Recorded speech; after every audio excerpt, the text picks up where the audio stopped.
L'édition de 19 h sur Al24 News. Mesdames, Messieurs, bonsoir. Voici les titres du journal. Nouvelle révélation de l'enquête de l'Union européenne sur le scandale de Pegasus. De nouveaux éléments impliquant Rabat dans le dossier. Deuxième journée de l'événement de l'AIC, Algerian Investment Conference, avec comme objectif la promotion des investissements en Algérie. Intense mouvement de grève dans les transports en France.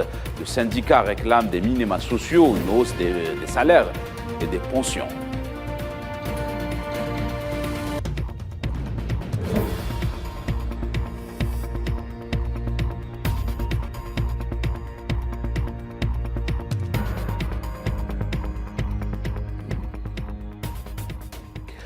Voilà pour les titres, mesdames et messieurs, mais avant de les développer, un mot sur cette date historique du 10 novembre 2004 pour les Palestiniens qui commémorent les 18 ans de la disparition du président et leader de l'OLP, Yasser Arafat, alias Abu Ammar, dans un contexte de tension et d'incursion sur l'esplanade Al-Aqsa dans les territoires occupés.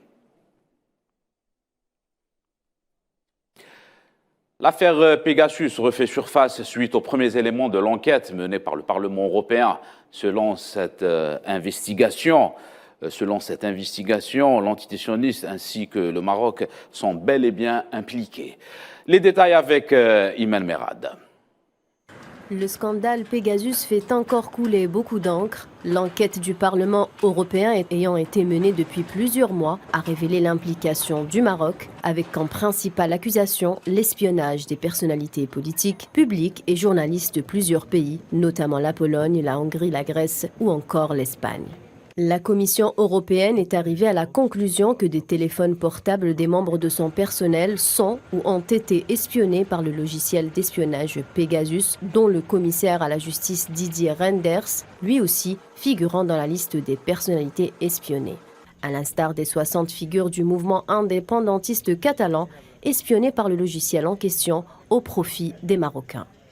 L'affaire dénommée Catalan Gates avait été dévoilée par le Citizen Lab en avril dernier. L'eurodéputée néerlandaise Sophie Enfield ne s'est point embarrassée pour incriminer clairement les autorités marocaines comme concepteurs de ce programme d'espionnage sioniste contre l'Italie, la France et l'Espagne. Selon un rapport intérimaire, les autorités marocaines visaient le Premier ministre Pedro Sánchez, la ministre de la Défense Margarita Robles et le ministre de l'Intérieur Fernando Grande Marlaska. Mais pas seulement, le président français et des ministres du gouvernement n'ont pas été épargnés. La commission d'enquête du Parlement européen a qualifié l'utilisation de logiciels par des pouvoirs dont plusieurs pays de l'Union européenne d'illégitimes, appelant au moratoire de ces technologies. Selon l'eurodéputée néerlandaise, l'utilisation abusive de logiciels espions dans des États membres de l'Union européenne constituait une grave atteinte à la démocratie pour l'ensemble du continent. Rajoutant que placer les gens sous surveillance devrait être une exception, ne surtout pas en abuser à des fins politiques partisanes. Sophie Enfield a déploré le refus des gouvernements des États membres d'obtempérer et de partager des informations officielles avec la commission d'enquête du Parlement européen qui s'est résignée à faire appel à des enquêtes journalistiques comme base de ses travaux. L'eurodéputée européenne a souligné que le scandale des logiciels espions n'était pas un scandale national, mais plutôt un scandale européen. On revient au Moyen-Orient, toujours pas de président libanais pour la République à l'issue d'une 5e réunion. Le pays du Cèdre est officiellement entré depuis le 1er novembre dans une vacance totale de l'exécutif. Son successeur à Michel Aoun, avec un gouvernement chargé d'expédier les affaires courantes depuis le 22 mai passé.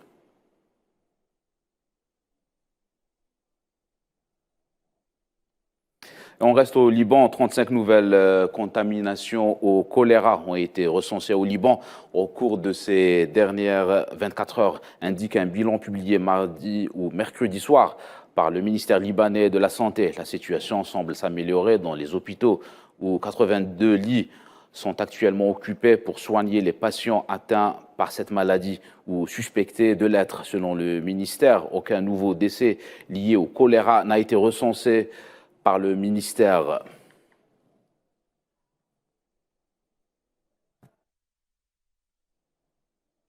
Nous vous le disions en titre, à Alger, deuxième journée de l'événement algérien Investment Conference AIC, consacré à la promotion de l'investissement et du marché algérien. Une opération marketing censée dévoiler aux opérateurs économiques du monde entier les opportunités d'affaires en Algérie. Les détails avec Kherdin Batache. Alger ouvre ses portes aux investisseurs du monde entier à l'occasion de la deuxième édition de l'Algeria Investment Conference, un événement consacré à la promotion des opportunités et du climat des affaires en Algérie, devenu stratégique de par ses objectifs depuis la promulgation de la nouvelle loi sur l'investissement.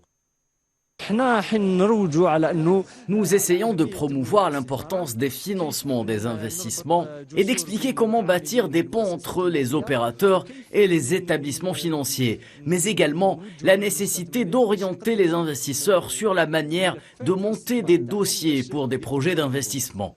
Après avoir défriché le terrain sur le plan institutionnel et juridique, le gouvernement algérien s'attelle à promouvoir et marketer la destination Algérie. Et ce auprès des opérateurs économiques nationaux et étrangers, une étape d'une importance capitale. À l'heure où la concurrence fait rage, se distinguer sert d'abord à renforcer la compétitivité du marché.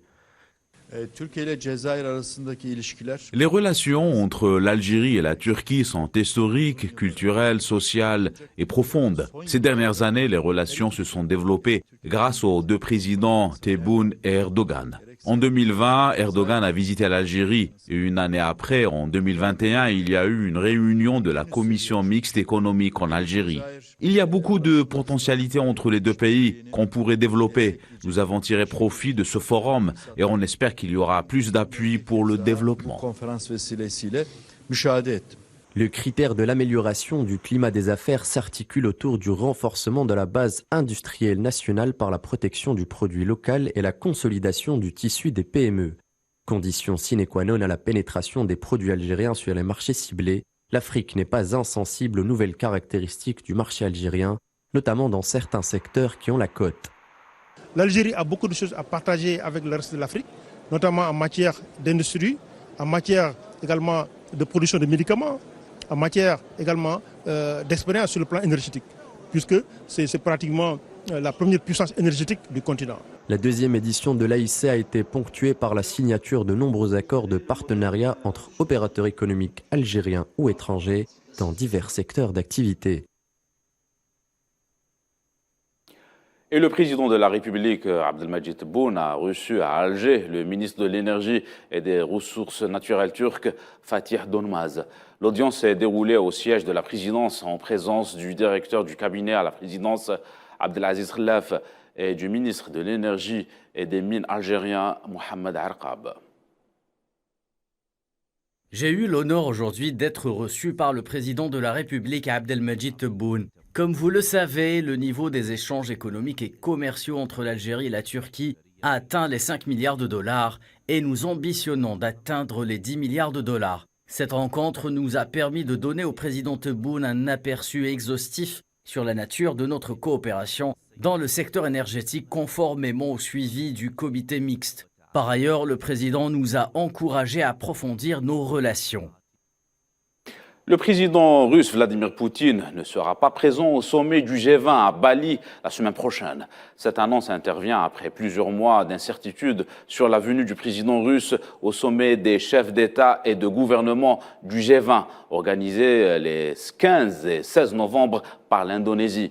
La délégation russe sera présidée par le ministre des Affaires étrangères russe, Sergueï Lavrov.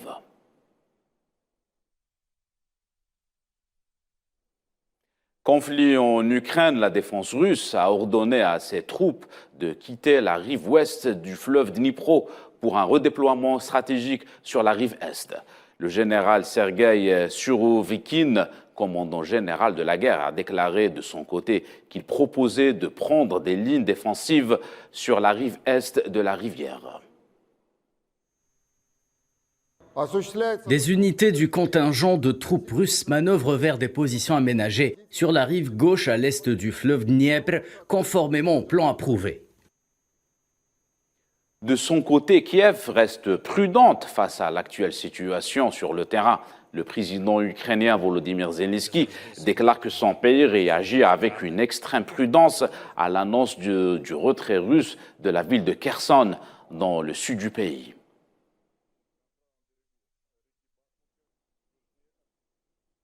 Pas loin de l'Ukraine, la présidente de la Commission européenne, Ursula von der Leyen, annonce une aide financière de 250 millions d'euros à la Moldavie, petit pays plongé dans une grave crise énergétique.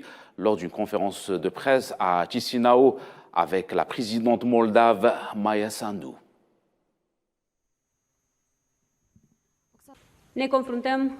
Nous sommes confrontés à la plus grave crise énergétique des dernières 3 décennies, une crise dans laquelle les ressources énergétiques sont utilisées comme des armes pointées contre la démocratie. Cette guerre énergétique n'a pas uniquement lieu en Moldavie.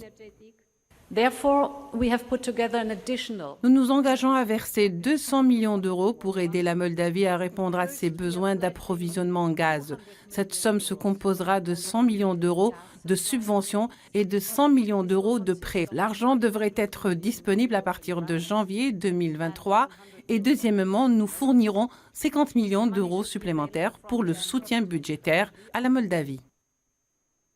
On reste en Europe de l'Est. Une ONG hongroise répertorie les adresses de luxe récupérées par l'oligarchie depuis le retour au pouvoir de Viktor Orban il y a 12 ans. Elle permet aux utilisateurs de vérifier qu'ils ne dépensent pas leur argent pour enrichir les personnalités politiquement exposées. Cafés, restaurants, casinos.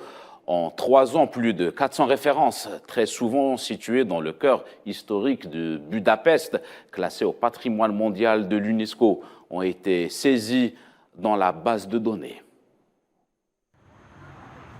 Le Ner Hotel ou Hôtel Oligarque est une carte interactive en ligne où les utilisateurs peuvent rechercher des hôtels, des restaurants, d'autres lieux touristiques et ils peuvent vérifier qui en est le propriétaire, la société exploitante.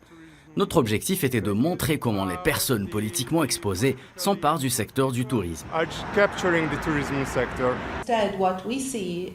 Nous constatons que certains individus surgissant de nulle part sont devenus depuis 2010 les hommes les plus riches de Hongrie.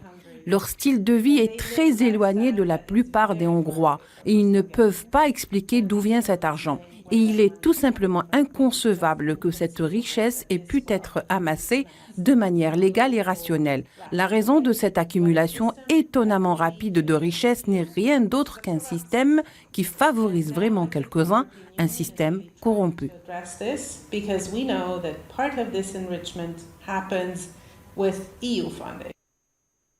Et un jeudi de grève en France avec un réseau de transport perturbé en région parisienne. Le trafic sera fortement perturbé dans les transports parisiens suite à un appel des syndicats de travailleurs dans le pays. Du côté des métros, seules les lignes entièrement automatisées restent en fonction. Toutefois, le risque de saturation reste élevé. Les détails avec Souhila Kilel. Peu de métros circulaient ce jeudi à Paris. L'appel à la grève d'un ensemble des syndicats de la RATP a été massivement suivi. Tous réclament une augmentation des salaires et une amélioration des conditions de travail. La RATP, comme les autres entreprises du secteur des transports, souffre d'un sous-effectif chronique à cause de difficultés de recrutement. La future réforme des retraites avec un report possible de l'âge légal de départ et la fin des régimes spéciaux a précipité le mouvement. Même scénario de l'autre côté de la Manche. Des millions de personnes étaient affectées par une nouvelle grève dans le métro londonien à l'appel de plusieurs syndicats qui s'opposent à un plan de réduction de coûts au sein de la régie Transport for London. Le plus vieux métro du monde était presque entièrement paralysé ce jeudi avec la plupart des lignes totalement à l'arrêt. Seule la toute jeune Elizabeth Line, inaugurée en mai dernier, fonctionnait normalement avec seulement quelques stations fermées au cœur de la capitale. En temps normal, le métro londonien transporte jusqu'à 5 millions de passagers par jour, mais ces derniers mois, le trafic a été fortement perturbé par plusieurs mouvements de grève. Cette grève intervient aussi au moment où le Royaume-Uni, comme beaucoup de pays européens, à l'instar de l'Espagne, de la Grèce ou encore de la Belgique, connaissent une multiplication des mouvements sociaux dans un contexte d'inflation record et de crise du coût de la vie. C'est la fin de cette édition. L'information continue sur Al24 News. Excellente soirée à tous.